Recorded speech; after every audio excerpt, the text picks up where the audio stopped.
వచ్చిన తర్వాత దాని మీద వివరణ ఇస్తానని చెప్పారు. వెయిట్ చేశాను. మరుసటి రోజు కమిషనర్ గారితో ఒక ప్రెస్ మీట్ లాగా పెట్టించారు తప్ప నేను అడిగినటువంటి ఏ ఒక్క ప్రశ్నకి వారు సమాధానం చెప్పలేకపోయారు. దాని తర్వాత కాంగ్రెస్ నాయకులతోటి ఒకరిద్దరితోటి ప్రెస్ నోట్లు పెట్టేయడమో లేక వారి నియోజకవర్గంలో నా మీద పోలీస్ కంప్లైంట్ ఇప్పించి పోలీస్ కేసు పెట్టించే ప్రయత్నం చేయడమో తప్ప మంత్రి గారు ఎందుకు దాటేస్తూ ఉన్నారు, ఎందుకు తప్పించుకునే ప్రయత్నం చేస్తూ ఉన్నారు, ఎందుకు ముఖం చాటేస్తూ ఉన్నారో ఈ ప్రజానీకానికి సమాధానం చెప్పాల్సిన అవసరం ఉన్నది. ఓ బాధ్యతాయుతమైనటువంటి పదవిలో ఉన్నటువంటి మంత్రి గారు ప్రతిపక్ష పార్టీలో భారతీయ జనతా పార్టీ శాసనసభాపక్ష నేతగా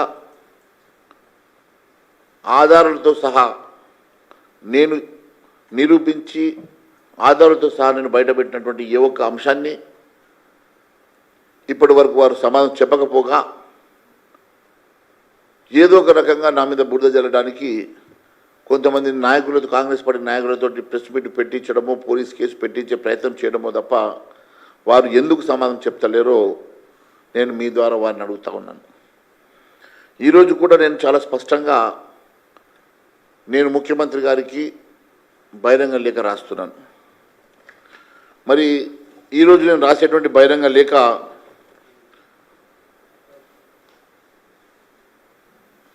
దీంట్లో 18 ప్రశ్నలు. ఈ 18 ప్రశ్నలకు వారు సమాధానం చెప్పాల్సిందిగా నేను మీ ద్వారా వారిని అడుగుతూ ఉన్నాను. నా ప్రశ్నలకు బదులు ఇవ్వనటువంటి సివిల్ సప్లై శాఖ నేను ఆధారాలతో సహా బయట పెట్టినటువంటి అంశాలు కానీ కరెస్పాండెన్స్ కానీ జీవోలు కానీ వాటి మీద మీరు మాట్లాడకుండా ఎందుకు దాటేస్తూ ఉన్నారో మరి ప్రజానీకానికి ఖచ్చితంగా చెప్పాల్సిన అవసరం ఉన్నది. నేను అడిగినటువంటి ప్రశ్న, మొదటి ప్రశ్న, నిబంధనల ప్రకారం సరైన టైంలో కస్టమ్ మిల్లింగ్ ఇవ్వనటువంటి డిపాజిట్ జాబితాను ఇప్పటి వరకు వెల్లడించారా, వారి మీద ఏమైనా చర్యలు తీసుకున్నారా? అనేక జిల్లాలో రైస్ మిల్లు నడపకున్నా ఆపరేషన్లు లేకున్నా వారికి మీరు ఉన్నట్టు చూపిస్తూ వారికి ధాన్యం ఇస్తున్నటువంటి వాటా వాస్తవం కాదా? సిఎంఆర్ పేరు మీద రీసైక్లింగ్ చేస్తూ అదే బియ్యాన్ని ఇస్తున్నటువంటి మాట వాస్తవం కాదా?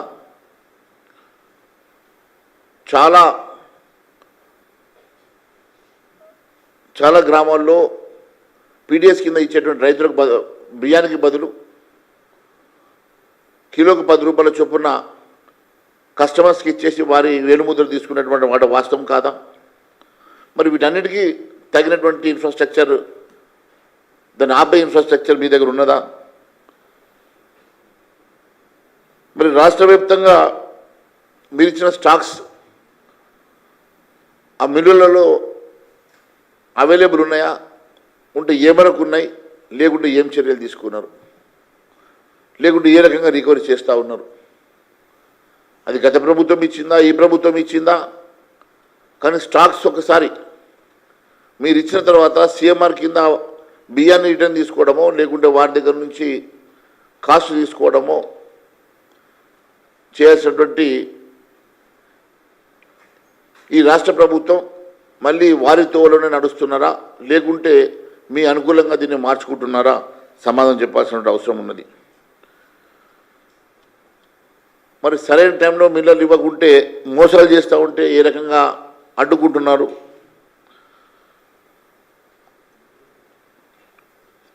అన్నిటికన్నా ముఖ్యంగా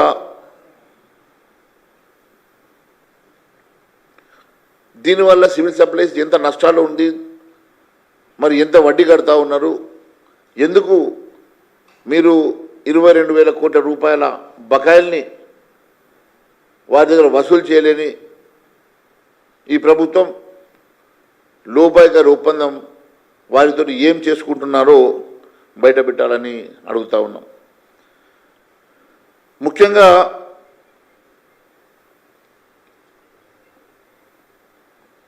మొన్న జనవరి 25వ తారీఖు రోజు నేను మొన్న బయటపెట్టినట్లు జనవరి 25వ తారీఖు రోజు మీరు ఒక జీవో ఇష్యూ చేసి జీవో ప్రకారం టెండర్ కాల్ఫర్ చేసినట్టుగా దానికి ఒక గైడ్లైన్స్ దానికి కావాల్సినటువంటి ఒక కమిటీని ఎగ్జిక్యూట్ చేసినట్టుగా మీరు ఏదైతే దాంట్లో మెన్షన్ చేశారో అదే రోజు జీవో తీసుకొని అదే రోజు గైడ్లైన్స్ ప్రిపేర్ చేసినట్టుగా అదే రోజు టెండర్ ప్రాసెస్ చేసినట్టుగా అదే రోజు టెండర్ నోటీసెస్ని ప్రిపేర్ చేసి టెండర్ని కూడా ఫ్లోట్ చేసి ఒకే రోజు మీరు అంత హడావిడిగా చేయడం వెనుక ఉన్నటువంటి మతలబ్ ఏంది? దాని తర్వాత మీరు కేంద్రానికి లెటర్ రాసి ఎఫ్టీఏని ఎక్స్టెన్షన్ టైం అడిగి జనవరి 15th వరకు వారు ఎఫ్సిఐ సమయాన్ని కోరితే మే 15 వరకు ఎఫ్సిఐ సమయం ఇచ్చింది. మీరు 23వ తారీఖు రోజు లెటర్ రాస్తే ఫస్ట్ రోజు వాళ్ళు లెటర్ రాసి రిప్లై ఇచ్చి మీకు 15వ తారీఖు వరకు ఈ సిఎంఆర్ రైస్ని మేము కొంటామని చెప్పేసి వారు సమయం ఇచ్చినటువంటి సమయం ప్రకారం వారికి ఆ లాటుని ఇవ్వకుండా మీరు టెండర్ ఎందుకు పెట్టిరు? టెండర్ ప్రకారం అవి ఎందుకు మీరు మరి బయట వారికి టెండర్లో ఈ బియ్యాన్ని ఈ వడ్లను అమ్మాల్సినటువంటి పరిస్థితి ఎందుకు వచ్చిందో దీనికి కారణం కూడా మేము చెప్పాల్సిన అవసరం ఉందని తెలియజేస్తాము. అటువంటప్పుడు మరి లేకెందుకు రాశారు? అది కేంద్రం మీద నెపం పెడదామని చెప్పి ప్రయత్నం చేశారు.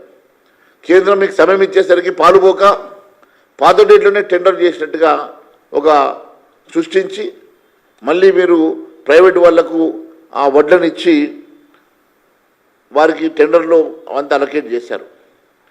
2007 రూపాయలకు ఏదైతే మీరు టెండర్లో వారు రేటు ఫైనలైజ్ చేశారో ఇది చేసిన తర్వాత జలసౌదాలో జరిగినటువంటి డీల్ ఏంటి? జలసౌదాలో మంత్రి గారు కమిషనర్ గారు సమక్షంలో రైస్ మిల్లర్లను బిడ్డర్లను కాంట్రాక్టర్లను పిలిపించి మీరు అక్కడ జలసౌదాలో చేసినటువంటి చీకటి ఒప్పందం ఏమిటి? ఆ చీకటి ఒప్పందంలో 100 రూపాయల స్టాంప్ పేపర్ మీద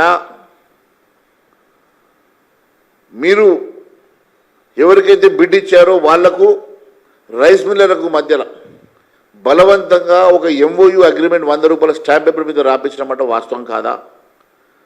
2007 రూపాయలని 2223 రూపాయలకు రైస్ మిల్లరే వీళ్ళ దగ్గర కొట్టున్నట్టుగా బిడ్డల దగ్గర నుంచి రైస్ మిల్లర్ వాపస్ వాడి బియ్యం వాళ్ళే కొట్టున్నట్లుగా 2223 రూపాయలు 4 ఇన్స్టాల్మెంట్గా కట్టే విధంగా మీరు వాళ్ళతో ఒక ఎంఓ రాయించుకున్న మాట వాస్తవం కాదా? దాంట్లో వాళ్ళిద్దరు సంతకాలు పెట్టించుకున్నటువంటి మాట వాస్తవం కాదా? మరి 2007 రూపాయలకి ఒకవేళ కాంట్రాక్టర్కి మీరు బిడ్డింగ్ చేసినప్పుడు మళ్ళీ 2223 రూపాయలకి ఆ బిడ్డర్కి రైస్ మిల్లర్కి మధ్యలో ఈ చీకటి ఒప్పందం మీరు చేయించిన 100 రూపాయల స్టాంప్ పేపర్ ఒప్పందం వెనుక కారణం ఏంది? ఆ 216 రూపాయలు ఎక్సెస్గా మీరు రాయించడం వలన 35 లక్షల మెట్రిక్ టన్నుల ధాన్యానికి దాదాపు 800 కోట్లు అదనంగా వసూలు జరిగేటువంటి ఆ డబ్బు ఎవరి ఖాతాలోకి వెళ్తుందో చెప్పాల్సినటువంటి అవసరం మరి మంత్రి గారి మీద లేదా అని అడుగుతున్నా. నేను ధాన్యం దక్కించుకున్నటువంటి ఆ కాంట్రాక్టర్లకి మీరు ఇచ్చినటువంటి గడువు కేవలం 90 రోజులు. కానీ ఎట్లైనా మాకు ఎక్స్టెన్షన్ వస్తుందని చెప్పి వారు 4 నెలలు 6 నెలలు అగ్రిమెంట్లో వారికి 4 ఇన్స్టాల్మెంట్ ఇచ్చి 4 ఇన్స్టాల్మెంట్లో పేమెంట్ చేసేటట్టుగా ఎంఓయూలో రాయించుకున్నమాట వాస్తవం కాదా? మరి నిన్న మే 23 తారీఖు వాళ్ళ డేట్ అయిపోయింది, 90 రోజులు గడువు దాటింది. మరి వారి మీద మీరు ఏం చర్యలు తీసుకున్నారు? ఈ 90 రోజులు దాటిన తర్వాత ఈరోజు 90 రోజులు దాటిన తర్వాత మరి వారి బిడ్డుని క్యాన్సిల్ చేసి మరి రీటెండర్ ఇస్తారా, లేకుంటే వారికి ఎక్స్టెన్షన్ ఇస్తారా?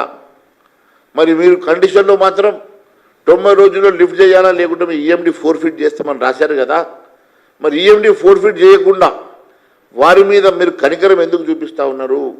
వారికి ఎందుకు మళ్ళీ ఎక్స్టెన్షన్ ఇప్పించే ప్రయత్నం చేస్తున్నారో చెప్పాల్సిన బాధ్యత మరి మంత్రి గారి మీద లేదా అని అడుగుతున్నా. అంతేకాకుండా మరి మీరే ఒక లెటర్ రాశారు. ఏ రోజంటే 30వ తారీఖు, ఏప్రిల్ 31వ తారీఖు రోజు మీరు లెటర్ రాశారు. ఈ బిడ్డర్లకి 90 రోజుల్లో మొత్తం ధాన్యాన్ని లిఫ్ట్ చేస్తామని చెప్పారు. మీరు 68 రోజులైనా మీరు ఒక్క సంచికి కూడా మీరు ధాన్యాన్ని లిఫ్ట్ చేయలేదు. దయచేసి తొందరగా ఎక్స్పెడైట్ చేయండి, తొందరగా మీరు లిఫ్ట్ చేయండి అని చెప్పి మళ్ళీ మీరు లెటర్ రాశారు. మీ మీద తప్పు లేకుండా 90 రోజుల్లో వాళ్ళు ఒకవేళ లిఫ్ట్ చేయకుంటే మీ చేతులు మట్టంటకుండా మళ్ళీ వాళ్ళు ఏదో కారణం చూపిస్తే మళ్ళీ వారికి ఒక్కొక్క 3 నెలలు ఎక్స్టెన్షన్ ఇచ్చే విధంగా మీరు చేస్తున్నటువంటి నాటకం ఒక నాటకం కాదా? దీని వెనుక మీకు ఉన్నటువంటి చీకటి ఒప్పందమే కారణం కాదా అని అడుగుతున్నా. అదే మాదిరి సన్నం వడ్ల విషయంలో కూడా నేను చాలా స్పష్టంగా మొన్న చెప్పాను, ఈరోజు కూడా చెప్తా ఉన్నాను. దాదాపు మరి 1,59,000 టన్నుల సన్న బియ్యాన్ని, సన్న వడ్లని మీరు కేవలం 2,259 రూపాయలకి ఈ బిడ్డలకు అమ్మారు కదా. 2,259 రూపాయలు ఈ బిడ్డలకు అమ్మినప్పుడు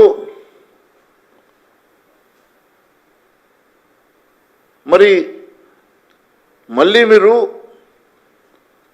ఓపెన్ మార్కెట్లో 5,700 రూపాయలకి సన్న బియ్యాన్ని కొనుగోలు ఎందుకు చేస్తున్నారో సమాధానం చెప్పాలి. ఎందుకంటే మీరు అమ్మినటువంటి 2,259 రూపాయల వడ్లను సిఎంఆర్ కింద మిల్లింగ్ చేపిస్తే మీరు ఇచ్చినటువంటి 1,59,000 టన్నులకు బదులు 1,59,000 మెట్రిక్ టన్నుల ధాన్యానికి బదులు మీరు మిల్లింగ్ చేపిస్తే 1,06,000 మెట్రిక్ టన్నుల బియ్యం వస్తుంది కదా. మరి 1,59,000 ఈ బియ్యము మనం మిల్లింగ్ చేస్తే పడే ధర 3,500 లోపే ఉంటుంది కదా.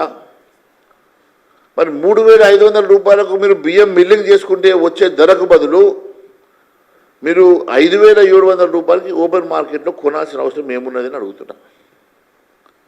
మన దగ్గర ఉన్న వడ్లు అది కూడా 22, 23 స్టాక్ అంటే మెచ్యూర్ అయినటువంటి ప్యాడీ. అది ఒక సంవత్సరం కింద వడ్లు అని అంటే ఒక రైతుగా నేను చెప్తా ఉన్నాను, అంతకన్నా మంచి వడ్లు ఉండవు. సంవత్సరం మాగిన వడ్లంటే మార్కెట్లో విలువైన వడ్లు.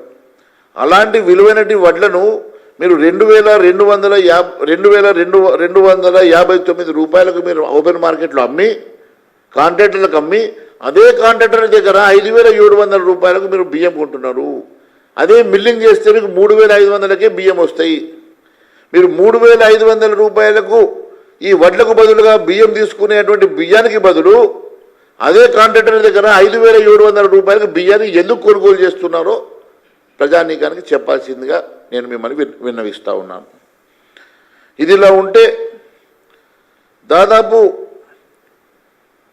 2,20,000 టన్నుల బియ్యం ఆర్డర్ ఇచ్చారు మీరు. దీనివల్ల మనకు వచ్చేటువంటి నష్టం మరి ఎవరు భరిస్తారో చెప్పాల్సినటువంటిదిగా నేను కోరుతా ఉన్నాను. ఇలా ఇప్పటివరకు ఏ రోజు కూడా ఓపెన్ మార్కెట్లో టెండర్లో సరే మనం అది అమ్మినాము, టెండర్లో కొంటే ఎప్పుడైనా 35-36 రూపాయలకి వడ్డీ. ఇప్పుడు ఇంతకుముందు టెండర్లో కొనేవాళ్ళు, అంతకన్నా ఎక్కువ ఏ రోజు కూడా మార్కెట్లో సన్న బియ్యము టెండర్లలో ఇంత హ్యూజ్ క్వాంటిటీ కొన్న దాఖలాలు లేవు. మరి ఒకవేళ నిజంగానే ఓపెన్ మార్కెట్లో కూడా ఈరోజు కూడా 40-42 రూపాయలకు మనం రీటైల్గా కొన్నా కూడా ఎవరైనా ముందుకు వచ్చి ఇస్తారు. మరి 10% నూకలు ఉన్నటువంటి కండిషను, 10% నూకలు ఉన్న బియ్యం అంటే నిజంగానే 35-36 రూపాయలకు రావాలా? సరే 40 కాదు 42 పట్టుకున్నా ఈ దాదాపు డిఫరెన్స్ 57 రూపాయలకు 42 రూపాయలకు 15 రూపాయలు డిఫరెన్స్ పట్టుకున్నా మీరు కొనేటువంటి ధాన్యంలో 15 రూపాయల వ్యత్యాసం ఉన్నా మీరు కొనేటువంటి 2,20,000 మెట్రిక్ టన్నుల ధాన్యంకి దాదాపు 370 కోట్ల రూపాయల విలువైనటువంటి డిఫరెన్స్ ఉన్నది. మరి 370 కోట్లు ఇది కుంభకోణం కాదా మిత్రమా అని అడుగుతున్నా. మరి ఒకవైపు సన్న బియ్యంలో జరిగినటువంటి అమ్మకంలో జరిగినటువంటి వ్యత్యాసం కానీ, కొనుగోలులో జరిగినటువంటి వ్యత్యాసం కానీ, దొడ్డు బియ్యంలో మిల్లింగ్లో జరుగుతున్నటువంటి అంశాలు కానీ, రీసైక్లింగ్లో జరుగుతున్నటువంటి అంశాలు కానీ, ఇవన్నీ కూడా మాట్లాడకుండా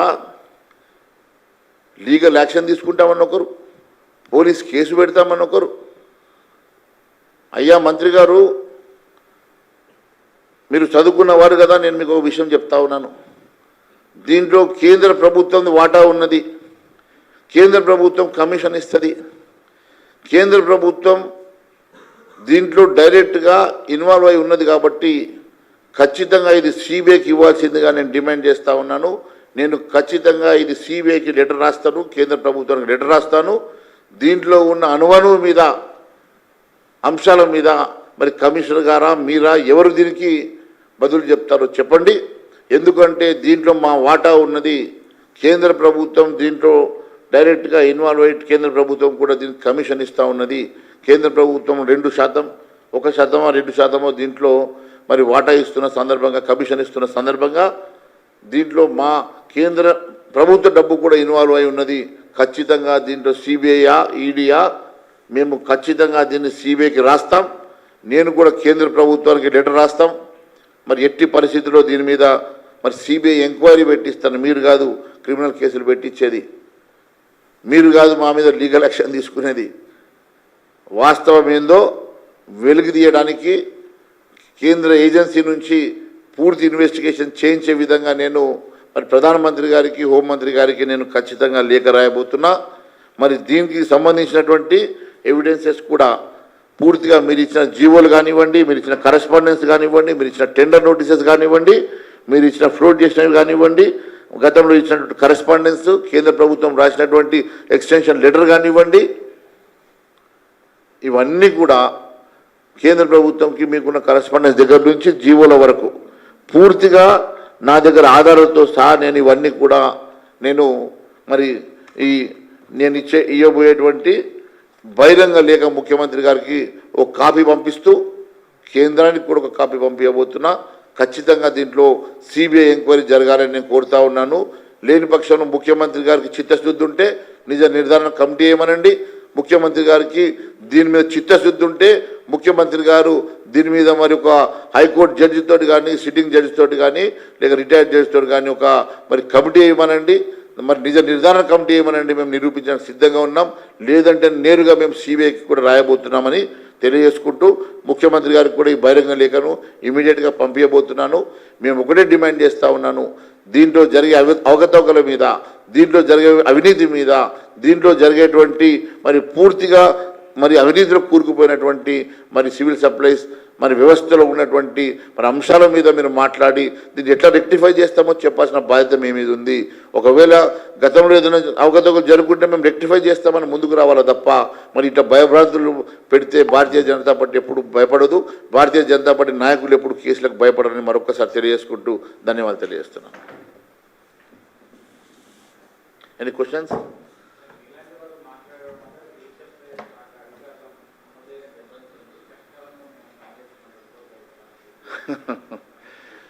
అవినీతి జరిగిన చోట అవినీతి జరిగిందని చెప్పి చెప్తే, ఒకవేళ అవినీతి జరగకుంటే ఇక్కడ అవినీతి జరగలేదని చెప్పి నిరూపణ చేసుకోవాల్సిన అవసరం వారి మీద ఉన్నది. ఇంత స్పష్టంగా ఆధారాలతో సహా ఇన్ని అంశాలను వెలికి తీసిన తర్వాత వారు దీని మీద సమాధానం చెప్పాలా మంత్రి గారికి. నేను ఇది మంత్రి గారి మీద చేసినటువంటి ప్రశ్నలకు మంత్రి గారు సమాధానం చెప్పాల్సిన అవసరం మంత్రి గారి మీద ఉన్నది. అధికారులతో మరి ప్రెస్ మీట్ పెట్టేయడం కాదు, మంత్రి గారు బయటకు వచ్చి మాట్లాడాలా, దీంట్లో అవకతవకలు ఉన్నాయా లేదా, మరి నేను చెప్పింది నిజమా కాదా, నిజం కాకుంటే మరి నిజం కాదు అని చెప్పి ధైర్యం ఉంటే వారు చెప్పమనండి. నేను నిజం అని చెప్పి నిరూపించడానికి నేను సిద్ధంగా ఉన్నాను. ఆధారాలతో సహా నేను వచ్చాను. కాబట్టి నేను ఇది స్పష్టంగా ఇది అవినీతి జరిగిన చోట అవినీతిని ఎత్తి చూపేటువంటి పూర్తి అధికారం హక్కులు ఒక ప్రతిపక్ష నాయకుడిగా మాకు ఉన్నాయి. అవకతవకలు జరుగుతూ ఉన్నాయి, వాటి మేము వెలికి తీస్తున్నాం. ఎస్, ఆధారాలతో సహా అన్ని పొందుపరిచాను. ఇవన్నీ ఆధారాలు ముఖ్యమంత్రి గారు కూడా పంపిస్తున్నాం.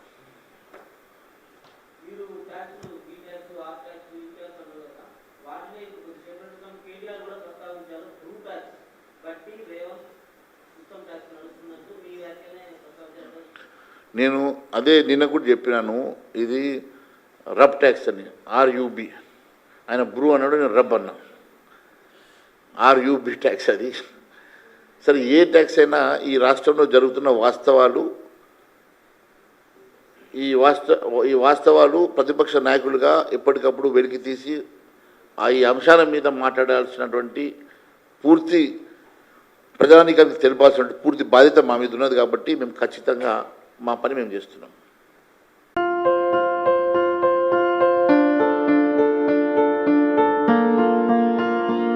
సంస్కృతి, సంప్రదాయం, ప్రేమ, ఆప్యాయత, రాజసం ఉట్టిపడే వేడుకలకు అనువైన ప్రదేశం MLN convention hall.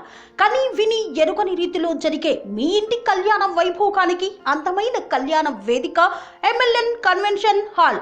MLN convention hall ప్రత్యేకతలు: సువిశాలమైన wedding halls, centralise AC banquet hall మరియు విశాలమైన డైనింగ్ హాల్, వధువరుల కోసం ప్రత్యేక AC మరియు నాన్ AC గదులు, నక్షత్రాల వెలుగులో పచ్చని పచ్చికపై పార్టీల కోసం అనువైన గార్డెన్. MLN కన్వెన్షన్ లో CCTV పర్యవేక్షణతో పూర్తి భద్రత.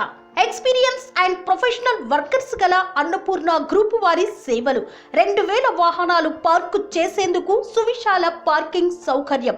మీ ఇంట జరిగే అన్ని శుభకార్యాలకు, పెళ్లి, reception, engagement, birthdays, get together, corporate events, ఏ ఇతర శుభకార్యాలకైనా అందమైన వేదిక MLN కన్వెన్షన్ హాల్. బుకింగ్ కోసం సంప్రదించండి 7550438888 మరియు 7550428888.